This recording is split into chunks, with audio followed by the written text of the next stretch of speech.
All right. Welcome into Believe in Steelers, everybody. The first full day of the post Mike Tomlin era in Pittsburgh. Welcome in. We were presented by FanDuel, Jarrett Bailey, Todd Haley.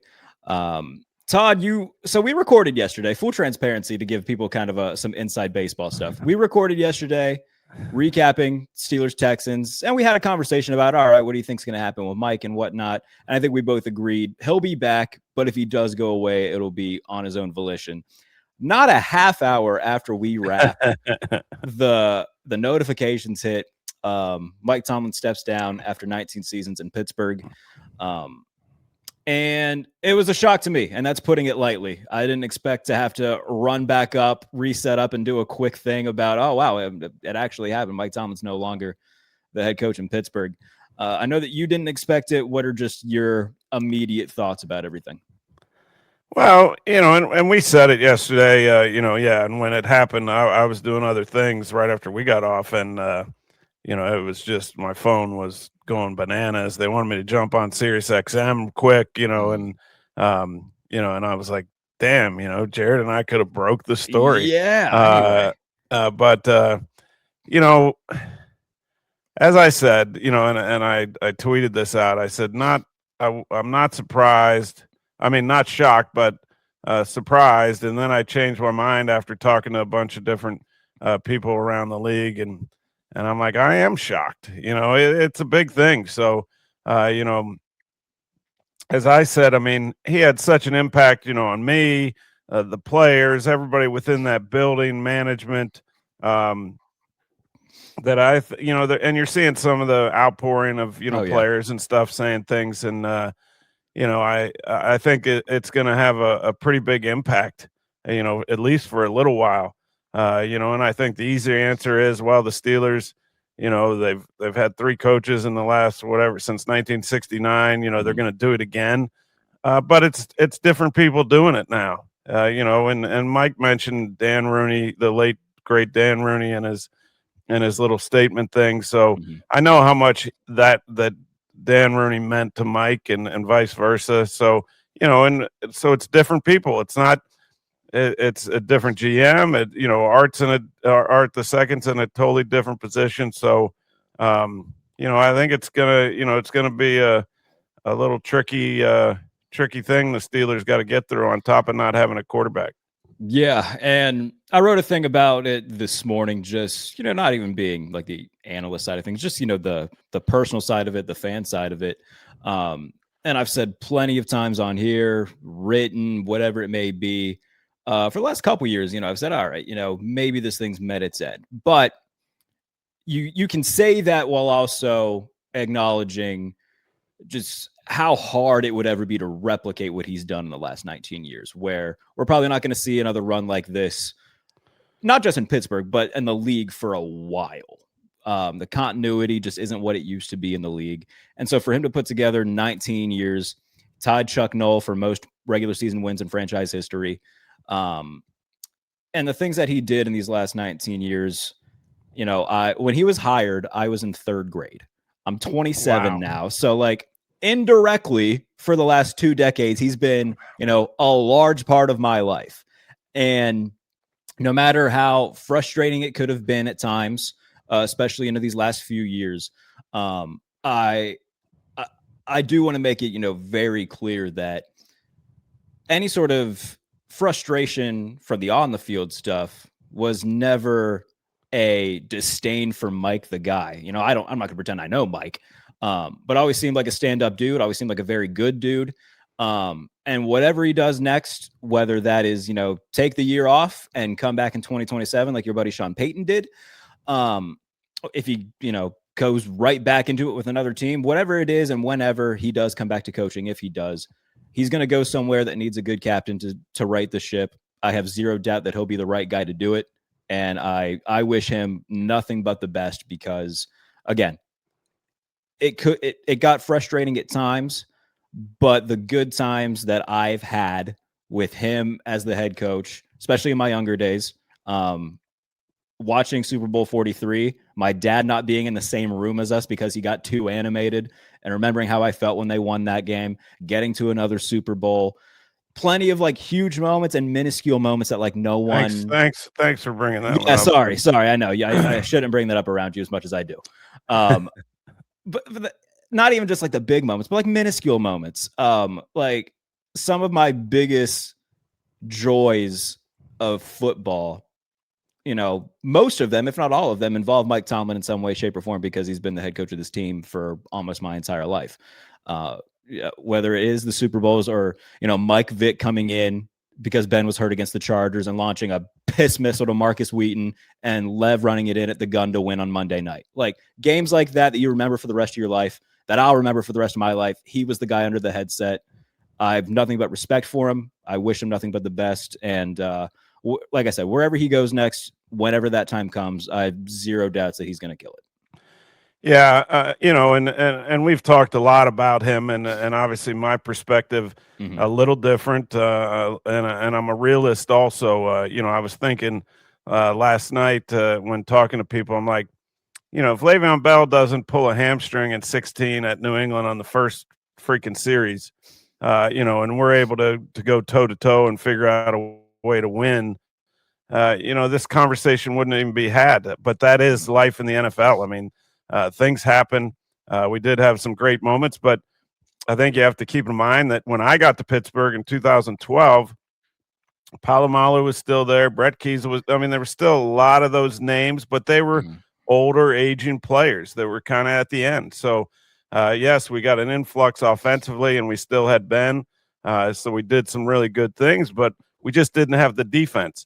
I think hiring coaches is such an important part of it, and he was smart enough, I think, to keep a Dick LeBeau in the mix and bring a Joey Porter on, and some of the guys and Bruce Arians, already being there and a great run there. But, it's tough. I had a really good run. I enjoyed, loved my 6 years with the Steelers and Mike Tomlin and everybody involved. But, then, you make a couple mistakes, in my opinion. Matt Canada, got a little enamored because he's on the field next door to us, and some of those things, it's hard to find really good coaches. It really is. And it's really hard to find good quarterbacks that you can just throw out there every week and feel like you have a chance to win. So, circumstance, I think, in my mind was more what it was about than any part of Mike Tomlin losing, the message getting stale or, the energy is, and you're right, having been around him. One of the smartest, best dudes I've ever been around and one of the highest energy guys I've ever been around. There wasn't a down day. He didn't go in the tank ever. And he pulled some of us out of the tank when we needed it, when things weren't going good. So, to me, it's more about situation, circumstance. You move on from coaches for whatever reason, and then who's available, which direction you're going to go. You can't just do it with players. You need, and my father always taught me this. You need really good players, and you need really good coaches. You can't just do it with one or the other. So to me, it's a little more circumstantial, but. Mike will be able to do whatever he wants. To me, he's number one on the list right now of available head coaches, for all these openings. But I also believe if he wanted to do it, he'd be great at TV. I can't visualize it, even though I think he would be great, but it's a lot of money. And so the year, away may be the way I'm leaning, but the respectful mutual relationship and respect that he and the Rooneys have.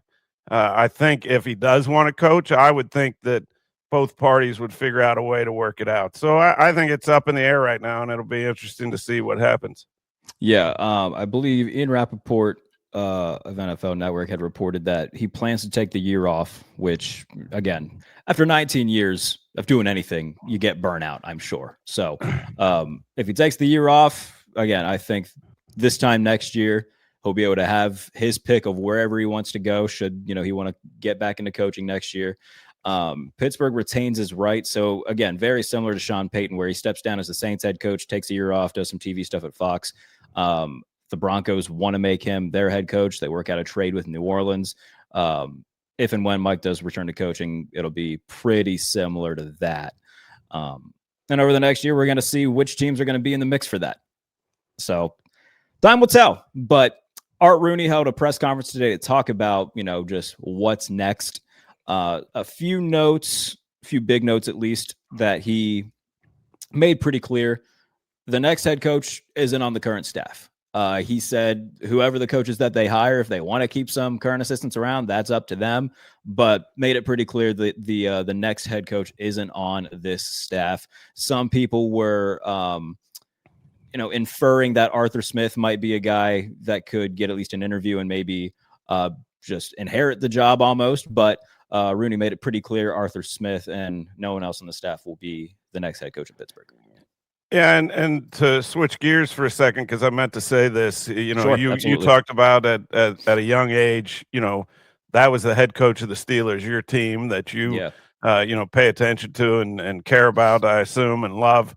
I went through it very similar. When Chuck Noll retired, it's like, and again, I wasn't affiliated anymore. My father was just leaving to go to the Jets.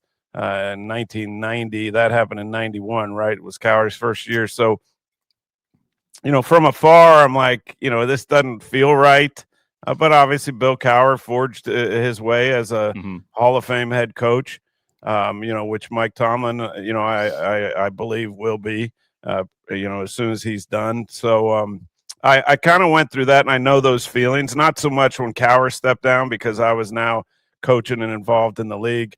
So I wasn't paying attention a whole bunch, but I can relate a little bit. When Chuck Noll finally hung it up, it was kind of a for somebody that was a lifelong Steeler fan. Even though I was a ball did all that stuff. I mean, it was a kind of a semi-traumatic experience. So I feel kind of the same now, just because I was there and a part of some. As you said, some great games, some great finishes, some great production. But, unfortunately, we didn't get to the top of the mountain. But, it's a big thing. And like I said, I can only say it.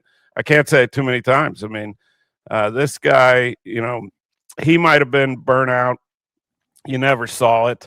I don't think I ever saw it. And I don't think anybody in that building, player or staff alike, ever felt it. So that's a testament and tribute to him and his ability, like I said, to be an energy bringer every single day, on top of being a really good football coach. Yeah, and I don't know what the right word is for me, because I mean, like I said, for 20 years indirectly, he's been associated with the team I loved growing up, the team that now, I talk about, write about for a livelihood. So it's going to be so different. I don't know if it's like truly hit me yet, and maybe it has, and I've just handled it well. But I think when we get that notification, like, oh, so-and-so is the new head coach of the Steelers, it's still going to be like, oh my, like this is really a thing, isn't it? So first press conference, you'll be critiquing. Yeah. I mean, look, man, the fan side of me is never going to die. I hear plenty of people in this line of work that are like, oh yeah, once I got into the industry, the fan side of me had to go away. Respectfully speaking, and I'm going to have to, I won't say it, but F that. Okay. Like that's never going to go away. At least for me. So it is a line that you try to toe when, trying to be objective, but knowing that, I've got rooting interest in this and I want them to get the right guy. And we'll see who it is.